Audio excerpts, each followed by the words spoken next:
Good morning बच्चों। आज हम करने जा रहे हैं आपकी वर्कशीट 64 विषय विज्ञान कक्षा 9। हमारी डेट 7 दिसंबर के लिए। तो चलिए शुरू करते हैं। जो आज की वर्कशीट है उसमें हम पढ़ेंगे रासायनिक सूत्र के बारे में। हम जानेंगे कि जो रसायन है यौगिक है उसमें कैसे हम रासायनिक सूत्र को लिख सकते हैं। तो देखिए, किसी यौगिक का रासायनिक सूत्र उसके संघटकों का प्रतीकात्मक निरूपण होता है। निरूपण मतलब दर्शाना। किस तरीके से हम जो यौगिक है उसके अंदर जो जो संघटक होते हैं, मतलब जिस जिन चीज़ों से वो यौगिक बना है उसको हम दर्शा सकते हैं। किससे? प्रतीकात्मक, प्रतीक की मदद से। प्रतीक मतलब जो उसका चिन्ह है। जैसे हाइड्रोजन को मैं H लिख दूं, है ना, ये क्या है? हाइड्रोजन का प्रतीक है। ऑक्सीजन को O लिख दूं। तो इन तरीके से हम कैसे एक यौगिक है उसके संघटकों को हम दिखा सकते हैं। वो क्या होगा? एक रासायनिक सूत्र होगा। तो इसे लिखने के लिए हमें उसके संघटकों, जो उसका परमाणु है, आयन है, जो उसके प्रतीक और संयोजकता जाननी आवश्यकता है। ठीक है, उसकी आवश्यक है। आपको जो उसकी संयोजकता है वो पता होनी चाहिए। संयोजकता कैसे पता होगी? अगर आपको सबकी परमाणु संख्या याद है, सबकी नहीं, मैं आपको बहुत बार बोलती हूँ कि जो बहुत आवश्यक महत्वपूर्ण प्रश्न है, महत्वपूर्ण जो आपके परमाणु है उसकी आपको याद, उसकी परमाणु संख्या याद होनी ही होनी चाहिए। मैं आपके लिए अलग से एक वीडियो बनाऊंगी, 5 मिनट की वीडियो होगी। उसमें इंपॉर्टेंट जो आपको पेपर में आ सकते हैं वो परमाणु, उनके बारे में हम पढ़ेंगे। और उनकी परमाणु संख्या, उनकी जो संयोजकता है वो आपको याद होनी चाहिए। वो हम याद करने की कोशिश करेंगे। ठीक है, तो देखो ये आपको चीज़ें याद होनी चाहिए, उसका प्रतीक और संयोजकता। एक रासायनिक सूत्र में हमें उसमें उपस्थित तत्वों के साथ उन तत्वों के परमाणु तथा आयनों की संख्या भी बताता है। जो रासायनिक सूत्र है उससे हमें पता लग जाता है कि कितने उसमें जो परमाणु हैं, उसकी जो आयन है उनकी क्या संख्या है। ठीक है, ये हमें पता लग जाता है एक रासायनिक सूत्र से। तो रासायनिक सूत्र लिखने के कुछ चरण होते हैं, कुछ नियम होते हैं। इन चरणों को आपको क्या करना होता है? फॉलो करना होता है। तो देखो, पहला है यौगिक को बनाने वाले सभी संघटक तत्वों के प्रतीक चिन्ह। आपको क्या होना चाहिए? प्रतीक चिन्ह पता होना चाहिए। जैसे उदाहरण के तौर है, यहाँ पर उदाहरण के तौर पर हमने हाइड्रोजन सल्फाइड ले लिया, इसका सूत्र लिखना है तो हमें इसके प्रतीक पता होने चाहिए। जैसे हाइड्रोजन का होता है H और सल्फाइड का होता है S। ठीक है, ये हो गया पहला चरण। दूसरा चरण, प्रत्येक तत्व की संयोजकता उसके प्रतीक के नीचे लिखिए। जो उसकी संयोजकता है, जैसे हाइड्रोजन की संयोजकता 1 है और सल्फाइड की क्या है? संयोजकता 2 है, तो वो हमने उसके नीचे लिख दी। तीसरा चरण है, सब संयोजक परमाणुओं की संयोजकताएं दोनों तत्वों के साथ क्रॉस कर दीजिए। मतलब आपस में हमने क्या कर दिया? इनको क्रॉस मल्टीप्लाई कर दिया। ठीक है, H को इसके साथ कर दिया 2 को, और 1 को S के साथ कर दिया, उल्टा कर दिया इनको। तो दूसरे तत्व की संयोजकता को पहले तथा पहले तत्व की संयोजकता को दूसरे के नीचे लिखिए। क्या करोगे? अब आपको क्या करना है? हाइड्रोजन की तो इसके साथ ले लेनी है, और जो हमारा सल्फाइड है उसकी इसके साथ, एक के साथ ले लेनी है। उल्टी करके आपको लिखनी है। तो कैसे लिखोगे? हाइड्रोजन के पास अब 2 हो चुके हैं तो 2 हाइड्रोजन, और जो S है वो 1 ही है तो हम लिखेंगे 1 सल्फाइड S। ठीक है, तो ये बन गया हमारा हाइड्रोजन सल्फाइड। समझ में आ गया? इसी तरीके से देखो, जो रासायनिक सूत्र है उसको लिखने की भी कुछ नियम होते हैं। देखो, आयनों की संयोजकताएं अथवा आवेश हमेशा संतुलित होना चाहिए। ये नहीं कि ऊपर नीचे हो रहे। जो उनकी संयोजकता है आयन के अंदर वो संतुलित होनी चाहिए। अगला चैप्टर जब आप 10th क्लास में जाओगे तो पहला ही चैप्टर ये है, आपको बैलेंस करना, संतुलन करना सिखाएंगे। जितने भी आपकी ये अभिक्रिया हो रही है, आपस में कुछ भी हो रहा है, आप तो एटम में परमाणु उनमें आपस में क्या होगा? संतुलन होगा। वो आपको पहले चैप्टर यही है। दूसरा है, धातु का प्रतीक हमेशा पहले लिखा जाता है। मान लीजिए आपका कोई धातु है, बाईं तरफ लिखा जाता है। कोई भी आपको धातु दिया हुआ है, धातु का आप लिख रहे हो, तो उसमें हमेशा जो प्रतीक है वो पहले लिखा जाता है। ठीक है, इनमें तो कोई, जैसे धातु हो, मान लो इसमें है नहीं, गैसेज हैं, लिक्विड्स हैं, तो आपको क्या करना है? धातु अगर आ जाए कभी तो आपको क्या कर लेना है? उसको पहले लिख लेना है बस। उसके बाद है, बहुपरमाणुक आयनों की उपस्थित होने पर उन्हें कोष्ठक में लिखकर संयोजकता के नीचे लिखिए। मान लीजिए जो परमाणु एक नहीं, एक से ज्यादा है, तो आप क्या करोगे? अब आपको संयोजकता भी साथ में लिखनी है और परमाणु भी पहले से ही ज्यादा हो गए। मान लीजिए क्लोरीन है, क्लोरीन के 2 परमाणु होते और इसको 2 के साथ भी लिखना है, तो कैसे? क्या 22 लिखोगे, 22 लिखोगे? नहीं।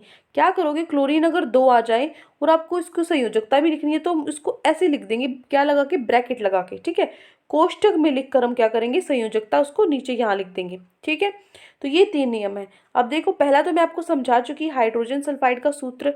अब हम करेंगे कार्बन डाइऑक्साइड का सूत्र। कार्बन डाइऑक्साइड में क्या होती है? कार्बन और ऑक्सीजन होती है। कार्बन होती है C, ऑक्सीजन होती है O। तो कार्बन का जो हमारा सूत्र है, जो संयोजकता है वो कितना है? 4 है, और ऑक्सीजन का कितना है? 2 है। तो हम इसको क्या करेंगे, तीसरे चरण में आपस में क्रॉस करा देंगे।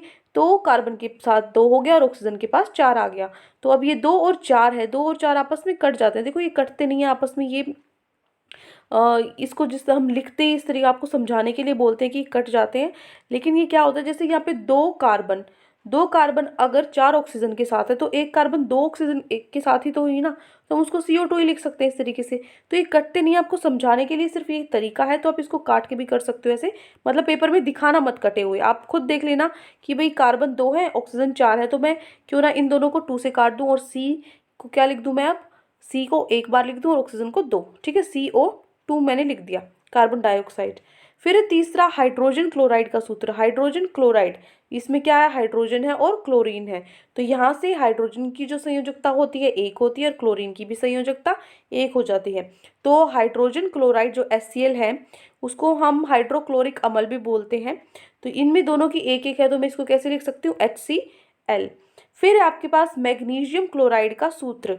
देखो जो मैग्नीशियम है उसका चिन्ह होता है Mg और क्लोरीन का होता है, क्लोरीन का होता है Cl। मैग्नीशियम की संयोजकता 2 होती है, क्लोरीन की 1 होती है। अब आपस में हम क्या कर देंगे, इसको आपस में क्रॉस मल्टीप्लाई कर देंगे। तो यहाँ पे क्या होगा, मैग्नीशियम क्लोराइड क्या बन गया, MgCl2, ठीक है। उसके बाद यहाँ पे कैल्शियम ऑक्साइड का सूत्र देखो, प्रतीक क्या है आपके पास, Ca है और यहाँ पे क्या है, ऑक्सीजन O है, कैल्शियम ऑक्साइड।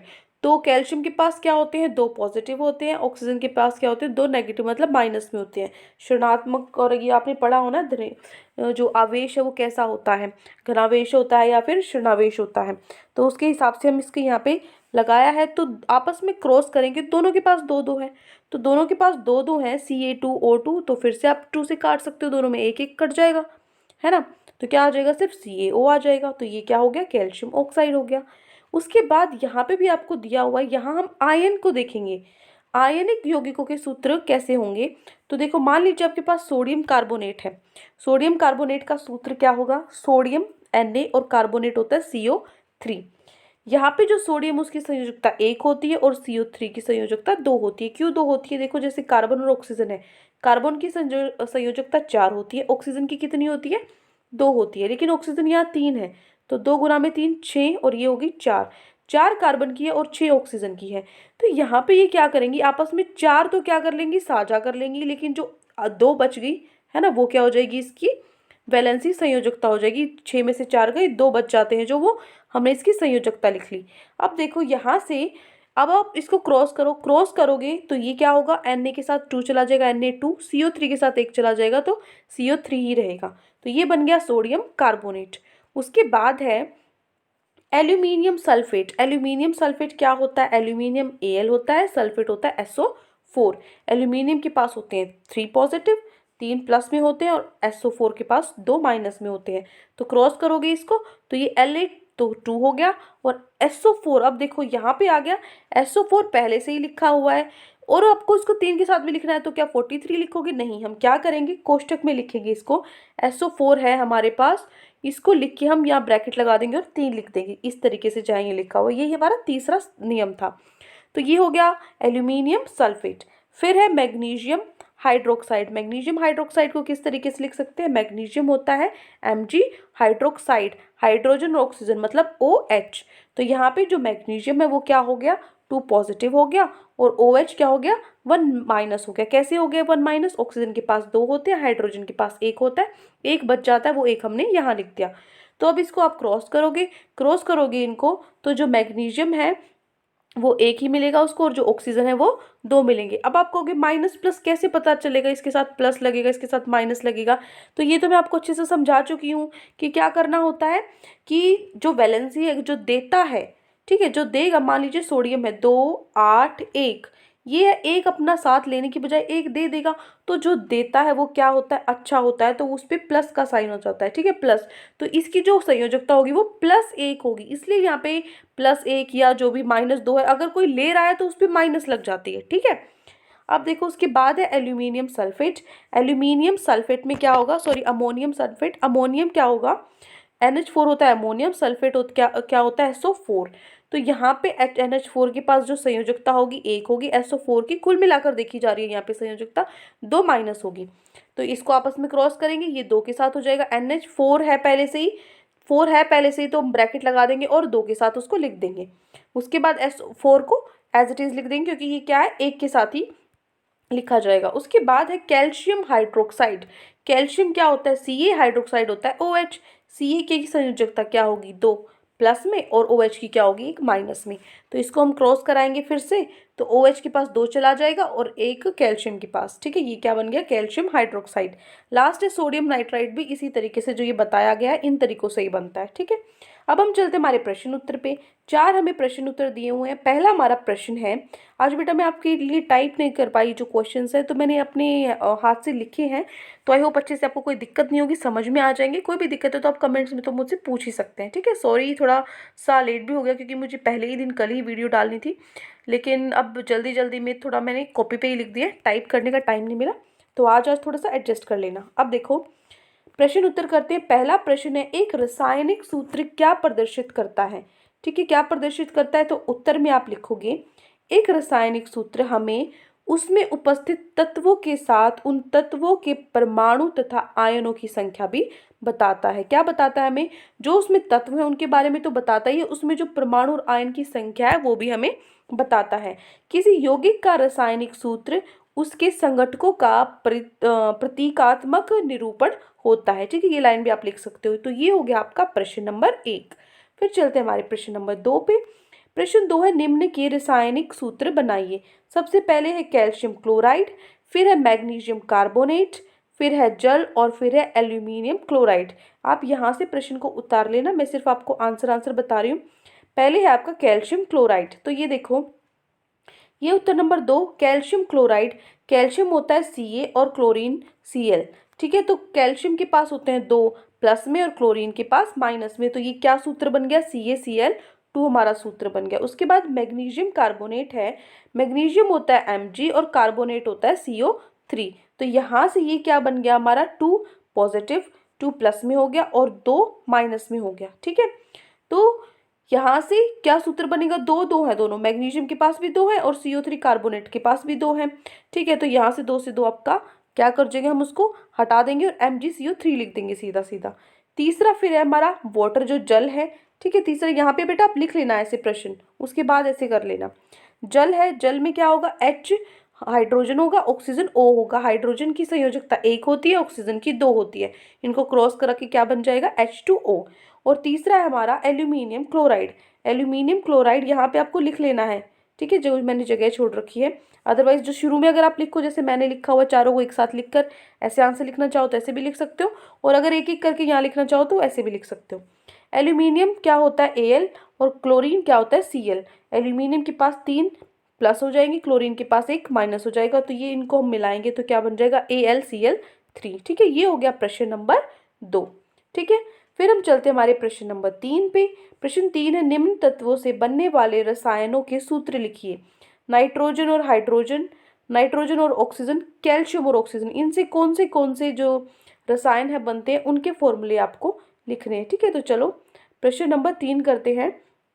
सबसे पहले है नाइट्रोजन और हाइड्रोजन ए पार्ट, तो ए पार्ट में आप लिखोगे NH3, अमोनिया बनता है नाइट्रोजन और हाइड्रोजन से। दूसरा पार्ट है आपका, दूसरे पार्ट में नाइट्रोजन व ऑक्सीजन, नाइट्रोजन और ऑक्सीजन से क्या क्या बनता है, NO बनता है, नाइट्रोजन मोनोऑक्साइड, NO2 बनता है, नाइट्रोजन डाइऑक्साइड, N2O बनता है, नाइट्रस ऑक्साइड। ठीक है, और तीसरा आपका पार्ट है कैल्शियम व ऑक्सीजन। कैल्शियम ऑक्सीजन से क्या बनता है, कैल्शियम ऑक्साइड बनता है, CaO। इनके सूत्र भी आपको लिखने हैं। ठीक है, तो ये हो गया आपका उत्तर नंबर 3। फिर हम चलते हैं हमारे प्रश्न नंबर 4 पे। आखिरी प्रश्न है आपका, धनावेशित और ऋणावेशित आयनों के 2 उदाहरण आपको लिखने हैं, मतलब जो प्लस में होते हैं और जो माइनस में होते हैं। ठीक है, तो देखो प्रश्न नंबर 4 का उत्तर क्या होगा, ये आपका प्रश्न नंबर 4, धनावेशित आयन और ऋणावेशित आयन। तो धनावेशित कौन से होते हैं, जिन पे प्लस का साइन होता है, Na+। ठीक है, ये सोडियम का हमारा आयन है, sodium ion, Na+, NH4+, Mg2 2 positive, और इसी तरफ यहाँ से शुरुआत जो माइनस का हो, जैसे क्लोरीन के ऊपर माइनस है, Cl माइनस, OH का माइनस और CO4 2 -2 नेगेटिव। ठीक है, तो ये हो गई हमारा प्रश्न नंबर 4। तो ये 4 प्रश्न आज आपकी वर्कशीट में दिए गए थे। आई होप अच्छे से आपको चारों प्रश्न और पूरी वर्कशीट समझ में आ गई है। कोई भी डाउट है पूरी वर्कशीट में तो कमेंट्स में आप मुझसे पूछ सकते हैं, और अगर आपको हमारी वीडियो अच्छी लगे तो हमारे चैनल को सब्सक्राइब भी कर सकते हैं। Thank you and have a great day.